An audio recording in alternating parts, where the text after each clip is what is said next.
August 13th, 1921. Professor Herbert Clayton, Children's Ward, St. Mary's Children's Hospital, Fife, Scotland. Dear Professor, my trusted friend and mentor, I write to you in hopes that you may advise me on a matter of urgency concerning a patient of mine. Edward is a boy of 9 years who arrived with his mother 6 days ago with a disposition so positive that we did not at first admit him. This did not last long. Edward claims that 6 days ago, while playing in the garden, he became aware of someone or something watching him. He identified a shadowy black figure, like black ink, with large circular eyes and elongated limbs. Edward described that while it resembled an owl, it spoke as if in his head with the voice of his recently deceased father. A voice apparently told Edward that it would come to him in 7 days to take him to the Desolate Plain, a place name that I am unfamiliar with. Its mere mention brought Edward into a fit of hysteria.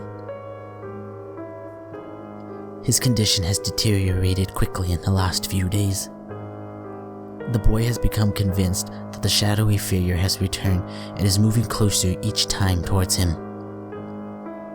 The delusion appears to have some connection with mirrors and glass, both of which Edward has banished from his room.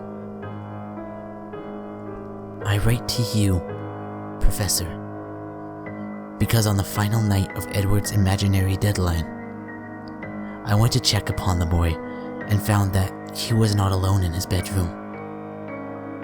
I can only discern two things in the moonlight. Which of them, a sight, I shall take to the grave. First, a figure whose retracting limbs cracked like broken wood as it moved into the shadows.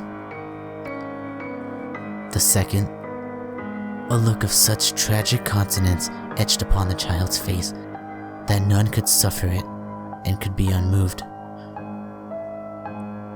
I heard your voice from the shadows, emanating from two round eyes that glistened and lost themselves like waves upon a black sea. But it was not your voice, Professor.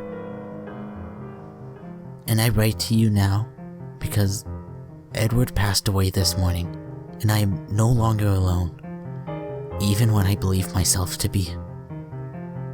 Faithfully, Dr. George Booth.